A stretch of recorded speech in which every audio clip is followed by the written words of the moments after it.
Alors, on est dans le cadre de la semaine de formation et juste en dessous, il y a un titre qui n'apparaît pas bien, mais qui concerne, le titre de ma présentation, c'est l'auto-entreprise. D'accord ? Et surtout, comment créer votre propre auto-entreprise.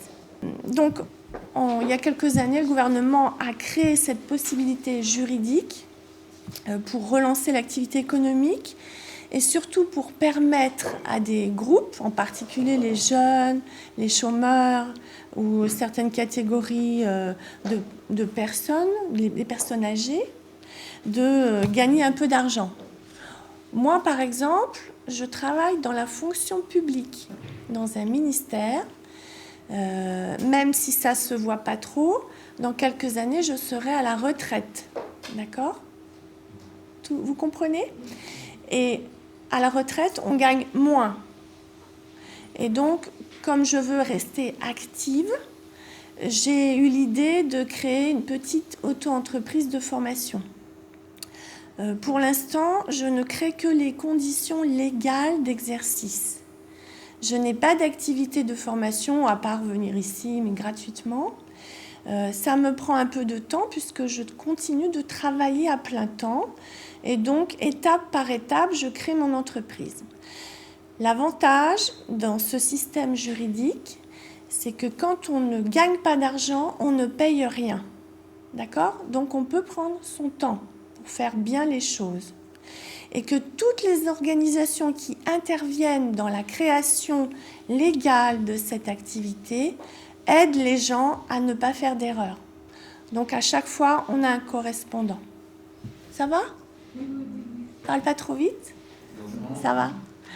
Ok. Donc, ici, c'est une copie d'écran, puisqu'on n'a pas d'Internet, une copie d'écran d'une page de la Chambre de commerce et d'industrie de France. Et donc, cette image, ce fichier dit que pour être auto-entrepreneur, on peut déjà exercer en France, mais avoir des clients à l'étranger en travaillant ici. Vous pouvez travailler avec l'Espagne, par exemple. En plus, vous êtes européen. Donc, vous pouvez acheter des produits à l'étranger et les faire venir. Vous pouvez habiter en Espagne et être auto-entrepreneur en France. Et vous pouvez être domicilié en France et puis devenir auto-entrepreneur en France. Juste une petite chose. On va voir très vite que le statut d'auto-entrepreneur est intéressant quand vous n'achetez rien. D'accord ? Parce qu'il existe plusieurs formes d'exercice d'entrepreneur où on peut déduire les charges. C'est-à-dire, quand vous achetez des choses, vous pouvez déduire le prix dans ce qui va vous rester pour vous. En auto-entrepreneur, on ne peut pas. D'accord ? Donc, toutes les activités d'auto-entreprise sont intéressantes quand on fait de la formation, de la traduction, des gardes d'enfants, des petits métiers où on n'a pas de charge. D'accord ? C'est-à-dire que l'auto-entrepreneur, c'est vous et vous travaillez avec vous comme force de travail. Il y a d'autres statuts, artisans ou petites entreprises sous d'autres formes juridiques, mais celle-ci, elle est vraiment faite pour être simple et pouvoir travailler uniquement avec soi. Le principe, c'est qu'on ne doit pas, selon la nature de l'activité, dépasser un certain seuil, umbral. Voilà. Pour les activités commerciales, je ne sais pas si on voit, c'est 82 200 € par an. Voilà. Et pour les activités de service, la formation, traduction, garde d'enfants, garde de personnes âgées, faire des jardins, faire les courses pour les autres, c'est 32 900 € par an. C'est déjà difficile à avoir. Voilà. Donc, le principe est très simple. Donc, c'est l'activité à taux zéro. On va sur ce site-là. Mais je crois qu'il ne va pas s'ouvrir parce qu'on n'a pas Internet. Oui. On remplit un formulaire et on télécharge la copie de sa carte d'identité ou d'un document officiel. Alors, vous allez me dire, oui, mais où est-ce que je vais, comment je fais, etc. Donc, Moi, ce que je veux vous expliquer, c'est que là, je vous dis le principe global et après, on va voir toutes les étapes. Donc, je suis en train de vous dire c'est facile, mais bon, pour vous, c'est facile, c'est difficile. Hein, parce qu'il faut avoir les repères et savoir exactement ce qu'il faut faire et quelles sont les conséquences de chaque acte. Oui ? Donc, quand vous allez vous enregistrer, on va y revenir, ça déclenche un certain nombre d'informations automatiques au centre des impôts, à l'URSSAF, où vous allez payer des charges quand vous allez gagner de l'argent. Ça veut dire qu'on va connaître votre adresse et que vous allez recevoir des courriers. D'accord ? Il y a très peu de courriers qu'il faut prendre au sérieux. Très peu de courriers ont une réelle importance. D'accord ? Mais vous allez en recevoir d'autres, on ne sait pas comment, par la communication entre les systèmes informatiques. D'accord ? Ça se fait très vite. En 15 jours, vous avez un numéro d'identification à l'INSEE, c'est un système d'enregistrement national. Et vous pouvez déjà commencer votre activité quand vous recevez votre numéro. Mais ça ne suffit pas. Pourquoi ça ne suffit pas ? Parce que qui dit activité dit être payé. Et à partir de 100 €, enfin je prends un exemple, hein, vous gagnez la première semaine 100 €, ou 200 ou 1000, mais vous devrez payer sur ces 100 € des charges sociales. D'accord ? Et ça, c'est la condition légale de l'activité. Alors, les charges sociales, selon que l'activité est commerciale ou de service, les taux vont être différents. D'accord ? Bon, donc là, c'est le principe et on verra un peu plus tard après. Donc, la base de facturation se fait en fonction de l'évolution de l'entreprise. Et si l'entrepreneur ne facture rien, il ne paye rien. Alors, dans les cotisations que l'on paye, on paye des cotisations pour être pris en charge par la sécurité sociale et par la retraite, en gros. Hein. Donc, vous allez aller sur un site internet très automatique, très simple, et vous allez payer en fonction de votre activité 14%, 24,60 ou pour les activités, on va dire, les plus simples de service, les activités dites libérales, on paye actuellement entre 24 et 23%, c'est-à-dire sur 100 €, vous allez payer 24 € de cotisation sociale. Alors, si je compte bien, il va rester 76. Sur 76 €, donc qui constitue votre chiffre d'affaires, enfin vraiment pour vous, à la fin de l'année, vous allez quand même déclarer cette somme en revenu imposable à l'impôt sur les personnes. D'accord ? Mais pas comme si c'était un salaire. Un salaire, il y a des abattements automatiques de 10%, etc. Là, sur les 66 € qui vont rester, ou 76, vous allez avoir un abattement en général de 50%.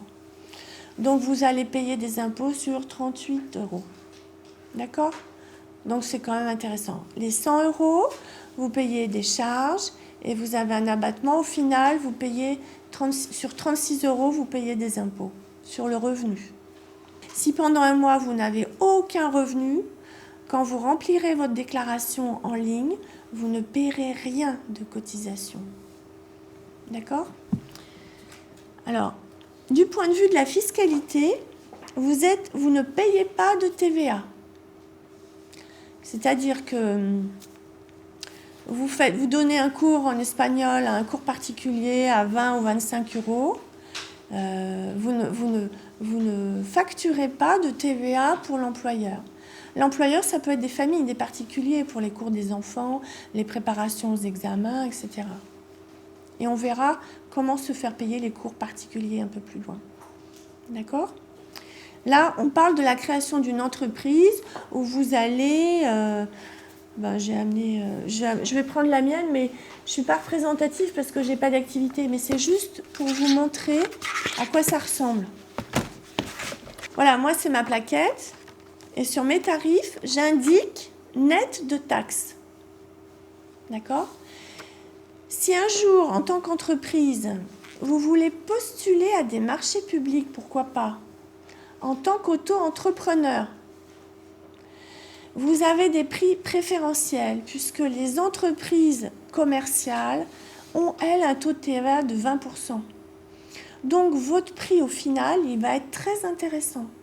Par exemple, une collectivité, une mairie qui veut organiser des cours d'espagnol pour ses personnes âgées ou pour n'importe qui, va passer un marché sur une plateforme Internet d'appel à candidature.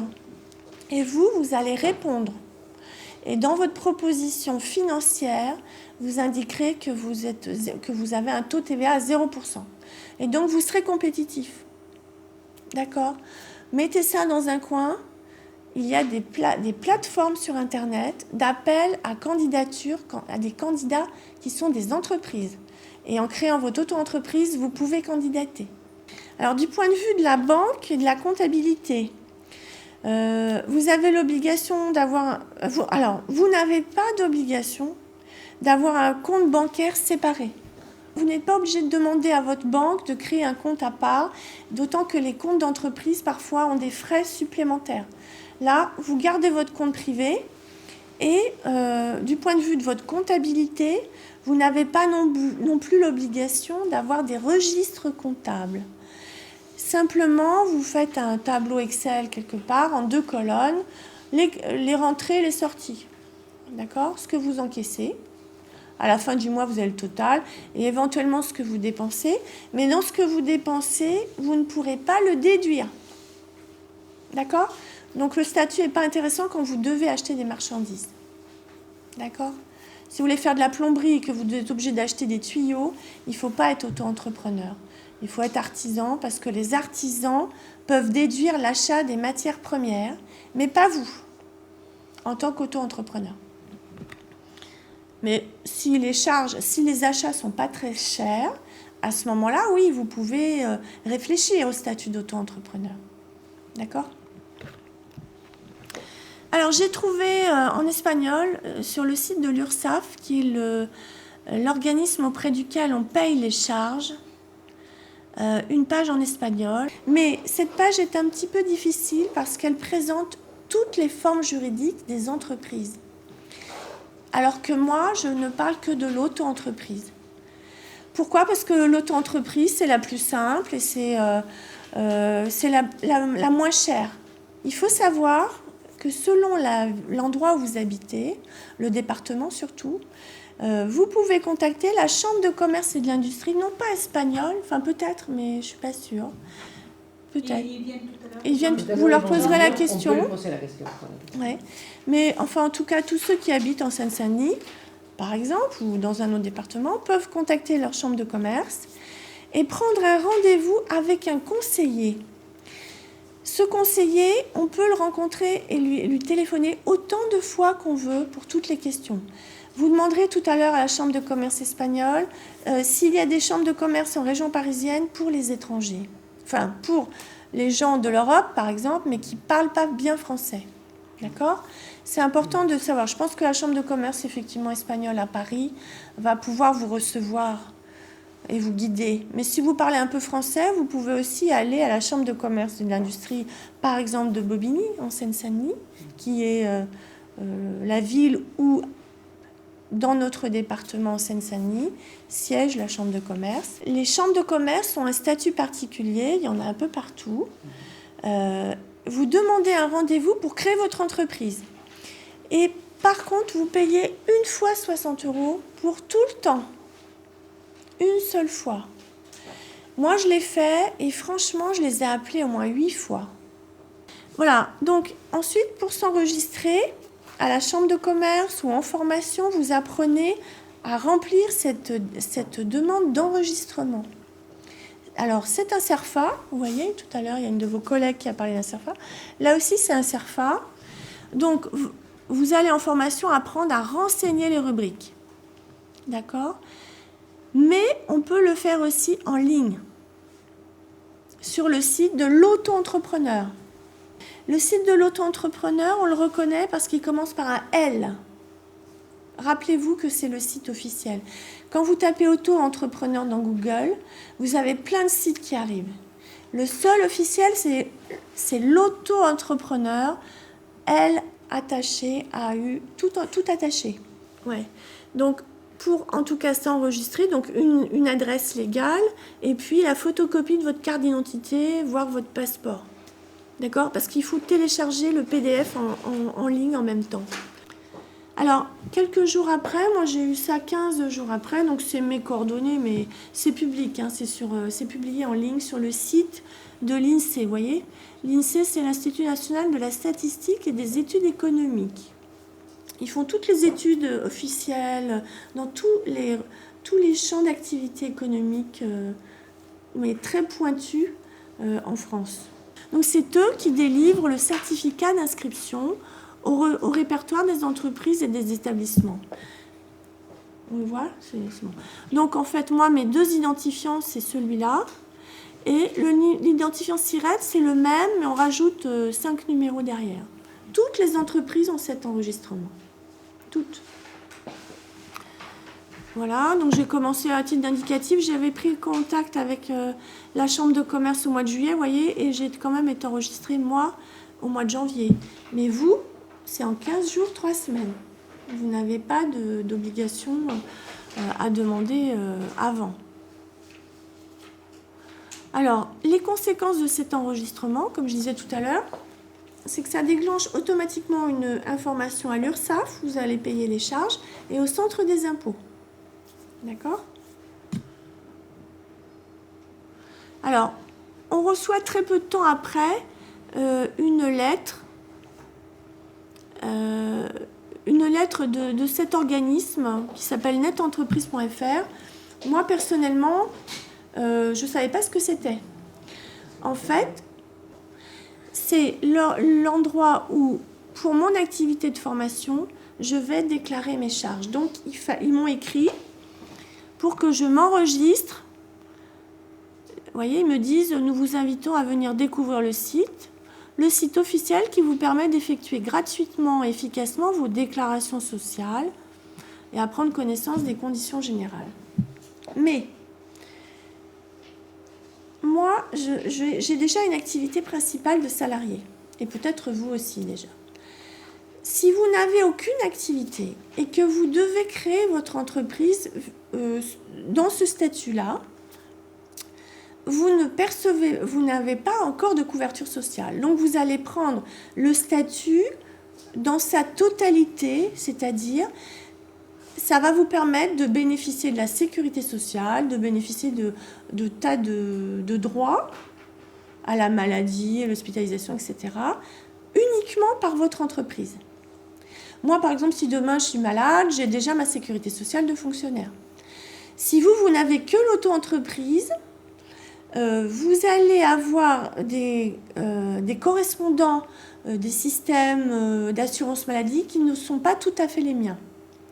D'où l'intérêt de vous rapprocher de la chambre de commerce pour savoir exactement de quel organisme vous allez dépendre. Alors, je vous le dis d'autant plus que moi, tous les autres organismes, par exemple, m'ont écrit. Donc, ça fait confusion. On ne sait plus de quel organisme exactement on dépend. Donc, rapprochez-vous toujours de votre correspondant à la chambre de commerce, que ce soit la chambre de commerce espagnole.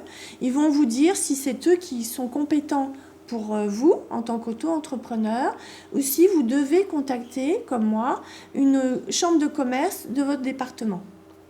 D'accord ? Par contre, ils vous diront peut-être que dans telle chambre de commerce, il y a des correspondants bilingues. Et là, je me suis enregistrée. 2e enregistrement. Pour pouvoir payer les cotisations en ligne, en fait. D'accord ? Donc, j'ai été obligée de reporter mon numéro SIRET. Ensuite, ils demandent le nom, le prénom et puis un mot de passe. Et une fois qu'on est enregistré, alors là, c'est pareil. Il y a quelqu'un de Net Entreprise, sur la lettre qu'on reçoit. Je ne sais pas si on le voit, mais on a toujours en bas de page des numéros de téléphone pour les appeler en cas de problème. Ou alors, ici, quelque part, il doit y avoir un onglet contact. Et si vous avez des problèmes, on peut les contacter. Et il nous accompagne dans les différentes étapes de cet enregistrement. Ensuite, on reçoit le bulletin d'adhésion pour payer les charges en ligne sur Internet. On n'a pas besoin d'aller ailleurs, de faire de chèques. Donc, il faut adhérer au système de téléchargement et de télérèglement, plutôt. De télérèglement, c'est-à-dire de remplir un imprimé sur lequel on déclare le chiffre d'affaires mensuel ou trimestriel. Vous choisissez, on vous demande de choisir comment payer vos charges, soit tous les mois, soit par trimestre. Une fois qu'on est enregistré sur ce site, chaque mois, on retourne sur celui-là, en fait. Et là, vous avez dans l'onglet 3, donc premier onglet renseigné, c'est l'adhésion. Et chaque mois, on va sur celui-là pour déclarer et payer en ligne. D'accord? Et c'est très simple, on appuie sur le bouton, ils ont déjà tout préenregistré, vous n'avez plus qu'à changer les montants, vous dites OK, et on va vous prélever. Alors comme je n'ai jamais payé, je pense qu'ils vont, quelque part, ils demandent, mais je ne me rappelle déjà plus, ils demandent un RIB ou des références bancaires, et ensuite on est prélevé sur son compte en banque. Ensuite, parallèlement, en même temps, on reçoit un papier du centre des impôts. Alors, il faut distinguer deux types d'impôts. L'impôt sur le revenu, que tous les gens ici qui ont travaillé, qui ont perçu un salaire, à la fin de l'année, on fait une déclaration. Alors, je ne sais pas comment c'est en Espagne, c'est peut-être un peu pareil. Enfin, nous, on fait la déclaration, par exemple, en ce moment, en 2014, pour les revenus qu'on a perçus du 1er janvier au 31 décembre 2013. Il faut attendre que l'année soit terminée pour savoir exactement tout ce qu'on a gagné dans l'année. D'accord ? C'est là, donc à la fin de l'année, enfin en mai l'année prochaine pour cette année, que vous déclarerez ce qui reste de votre revenu imposable dans votre activité d'entreprise. Hein ? Je disais tout à l'heure, pour 100 €, vous allez avoir des prélèvements de cotisation. Et il va rester donc 24 € de cotisation et il reste 76 € de revenus. D'accord ? Ces 76 €-là, chaque mois, multipliés par 12, j'espère que vous gagnerez 10 fois plus, vous les déclarez sur une feuille d'impôt. Et vous pouvez le faire aussi en ligne, mais on va dire que c'est une feuille d'impôt. Donc, vous avez un endroit particulier où vous pouvez téléphoner à la chambre de commerce ou votre centre des impôts pour leur dire « Je suis auto-entrepreneur, c'est la première fois que je fais ma déclaration d'impôt. Où est-ce que j'indique le montant à déclarer ?» Donc, vous verrez que c'est une 2044, voilà, un CERFA. Vous mettez dans la case et automatiquement, l'ordinateur vous calculera un abattement, c'est-à-dire il va vous prendre le montant et le divisera par 2, 50% d'abattement. C'est intéressant. Si vous déclarez 10 000 € de chiffre d'affaires, vous ne paierez des impôts que sur 5 000 €. D'accord ? Donc ça, c'est automatique. Ça, c'est l'impôt sur le revenu. Alors, vous pouvez aussi déclarer un salaire ailleurs. Un salaire, des revenus de capitaux mobiliers. Par exemple, vous achetez des actions, ça vous rapporte un peu. Les banques, elles communiquent directement avec les impôts et votre feuille d'impôt, elle sera déjà pré-remplie. D'accord ? Bon. Alors, ça, c'était pour l'impôt sur le revenu. D'accord ? C'est tout individu en France qui gagne de l'argent, ou même les enfants qui ont plus de 18 ans. Enfin, tout le monde a un statut vis-à-vis de l'impôt. Il y a des impôts sur le revenu, mais il y a d'autres types d'impôts. Il y a les impôts pour les entreprises, etc. Il y a les impôts locaux. Vous allez habiter dans un studio à Paris. Une fois par an, vous recevez une taxe d'habitation. Hein, voilà. Vous êtes propriétaire. Une fois par an, vous recevez une taxe foncière. Vous avez un terrain non bâti à la campagne. Vous payez une taxe sur les fonciers non bâtis. Il y a des tas de choses comme ça. Hein. Pour l'auto-entreprise, il faut savoir que vous payez les cotisations, mais que vous allez déclarer votre chiffre d'affaires pour l'impôt sur le revenu. D'accord ? En plus du salaire. Toutes les ressources sont imposables. Et il existe 3 impôts locaux dans les villes, c'est-à-dire que les mairies votent chaque année des taux d'imposition des habitants. Alors, à l'habitation, à la propriété et les entreprises. Les entreprises ont plusieurs types d'impôts. Et là, en tant qu'auto-entrepreneur, on n'est concerné que par la CFE. Avant, elle s'appelait la taxe professionnelle, elle a été supprimée, réformée. La CFE, je ne sais plus ce que ça veut dire d'ailleurs, mais c'est pas grave. La CFE, c'est un impôt local. La seule chose que vous devez payer, c'est-à-dire, on a dit, tout était gratuit, pas de chiffre d'affaires, pas de cotisation. Mais ça, c'est payable une fois par an, sauf la première année. La première année, on ne paye rien. D'accord ? Et aussi, l'avantage de l'auto-entreprise, c'est que si vous voyez que ça ne marche pas bien, etc., avant d'atteindre la deuxième année, vous pouvez fermer votre entreprise. D'accord ? Vous s'en rappelez, hein ? Pour ne pas payer ça, par exemple. Et puis, vous pouvez la rouvrir un peu plus tard. Mais renseignez-vous, comme je ne l'ai jamais fait, je ne vais pas vous dire comment ça marche. Il faut savoir que c'est possible et que ça rend le système encore plus souple. Pas d'activité. On voit qu'on va arriver sur la deuxième année, il va falloir payer la CFE. On se renseigne auprès de la chambre de commerce pour fermer l'entreprise. Suffisamment tôt pour ne pas payer ça. Et avant de la fermer, on téléphone à la mairie, parce que c'est les communes qui déterminent son montant. Chaque commune a un taux différent. Chaque commune vote des taux d'imposition et des taux de calcul qui vont permettre de déterminer vos montants.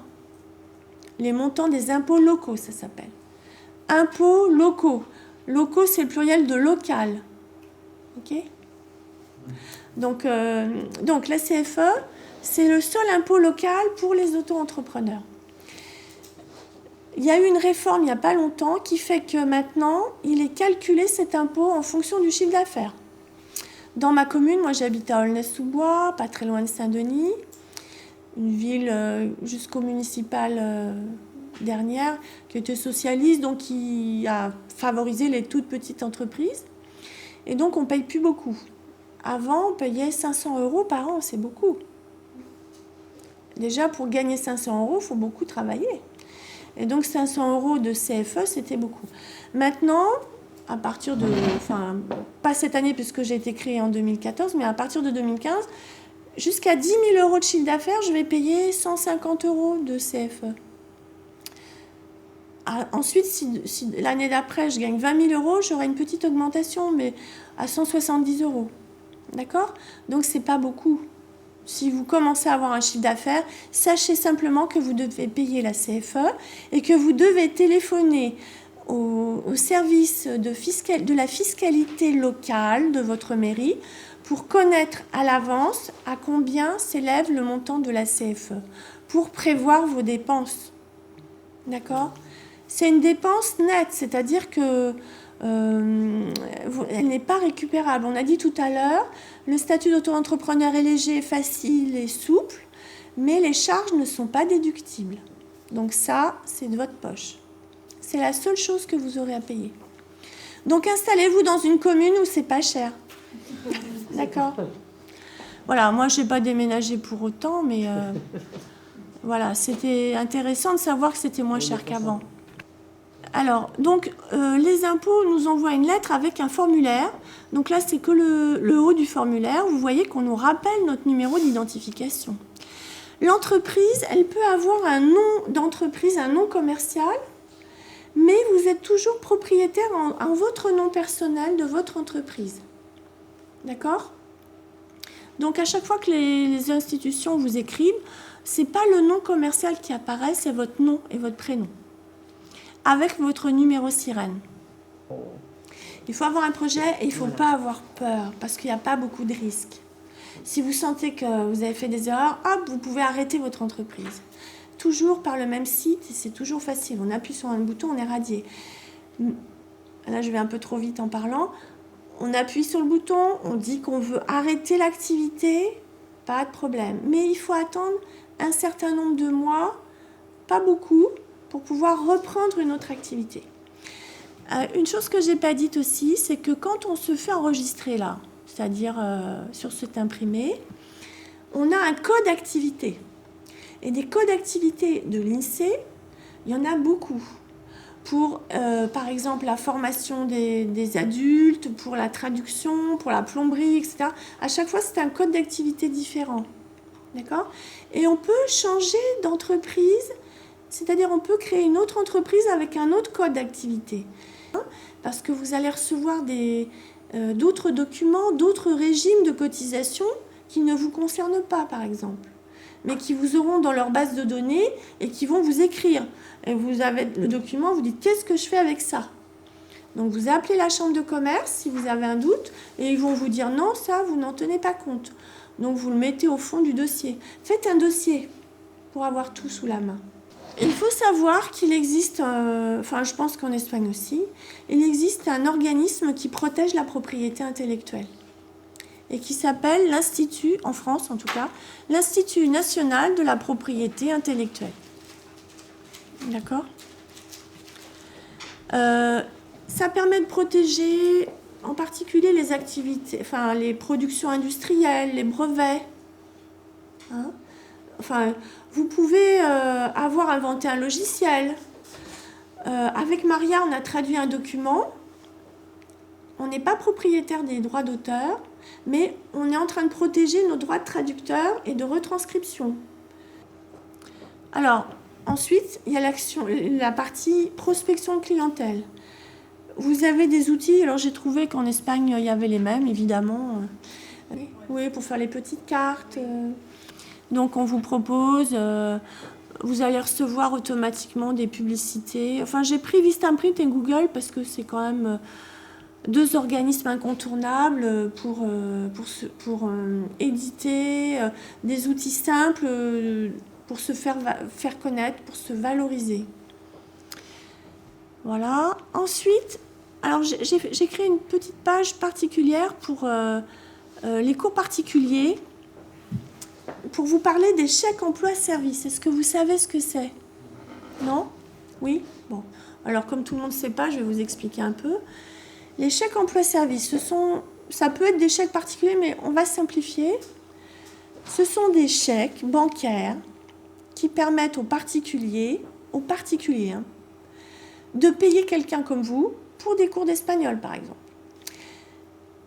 Donc, le particulier qui va payer, la famille qui va payer pour les enfants, elle est obligée, elle, de s'inscrire sur ce site-là en tant qu'employeur. D'accord ? Elle va avoir un identifiant et elle va avoir accès à ce site pour payer des charges sur vos salaires. D'accord ? En tant qu'enseignant, vous, en tant que formateur pour les enfants, pour les adultes, payés par les chèques emploi-service, vous devez donner votre numéro de sécurité sociale. Est-ce que vous avez tous un numéro de sécurité sociale ? Oui. Alors, vous devez donner votre numéro de sécurité sociale, votre adresse, votre date de naissance et votre lieu de naissance. Vous êtes européen, donc ça ne pose pas de problème. Et l'employeur, donc la famille, les parents des enfants, donc vont vous déclarer comme employé. Donc, ils vous font simplement le chèque bancaire, mais eux, ils vous déclarent. Et l'employeur va payer des charges pour le montant qu'il vous a payé. Exemple, il vous a donné 20 € pour une heure. Il va payer sur ce site des charges qui correspondent à, je dis n'importe quoi, 6 ou 7 € qui seront prélevés sur son compte bancaire. Parce que quand il se sera enregistré, il aura donné son RIB, etc. L'avantage pour vous, c'est que vous n'êtes pas cher. Pourquoi ? Parce que l'employeur va avoir une déduction fiscale. C'est-à-dire, il va payer 20 € plus 7 ou 6 €. Donc, au total, ça lui revient à 26 €. Mais sur son impôt sur le revenu, il va pouvoir déduire la moitié, c'est-à-dire 13 €. Ça veut dire que le coût d'une heure, vous êtes payé 20 €, mais lui, au final, ça va lui coûter que 13 €. D'accord ? Donc, si vous voulez donner des cours particuliers, si vous voulez nettoyer des jardins le week-end, ou voilà, si vous voulez garder des enfants à domicile, n'hésitez pas à vous faire payer par chèque emploi-service. En plus, l'employeur paye des charges justement pour vous et vous êtes couvert pour la sécurité sociale. Si vous arrive un accident, etc., vous êtes couvert. Vous avez une couverture sociale. Là, j'ai trouvé... en tant que, encore une fois, professeur d'espagnol potentiel que vous êtes tous, Il faut savoir qu'il y a plusieurs façons de vous faire payer et que vous n'êtes pas obligé non plus, ni d'être auto-entrepreneur, ni de passer, éventuellement quand même par un chèque emploi-service. Vous pouvez aussi travailler en tant que vacataire, vous pouvez toucher des vacations. Voilà, il y a plusieurs. Donc sur le site de l'URSSAF, vous verrez, puisque je vais vous faire passer le diaporama, il y a une page qui explique comment on peut se faire payer comme formateur occasionnel. Voilà. Et la dernière, elle est intéressante parce que sur ce site, alors tout à l'heure j'ai dit le site de l'auto-entrepreneur, c'est l'auto-entrepreneur tout attaché. Et sur celui-là, Planète Auto-entrepreneur, vous avez des fiches de profil métier. Et ça veut dire que sur chaque activité, on vous donne des conseils par activité. Alors là, évidemment, je l'avais pris pour la formation. Par exemple, si un jour, vous voulez devenir vraiment une entreprise spécialisée sur la formation des cours en espagnol dans les entreprises, l'espagnol professionnel, pour les entreprises qui travaillent avec l'Amérique latine ou l'Espagne, vous avez un certain nombre d'obligations que vous ne pouvez pas deviner. Et là, on vous les explique. Par exemple, il faut faire une déclaration d'activité au ministère du Travail.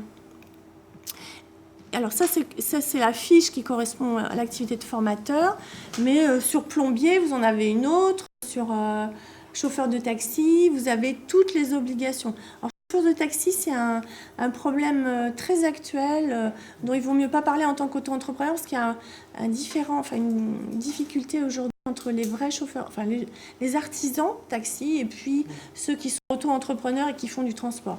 Donc mon exemple n'est pas très bon, mais surtout les autres activités, vous avez des informations particulières sur ce site, Planète Auto-entrepreneur. Et puis à la fin, je vous ai mis les sites internet utiles pour vous, dont le site de la Chambre de commerce espagnole que vous verrez tout à l'heure.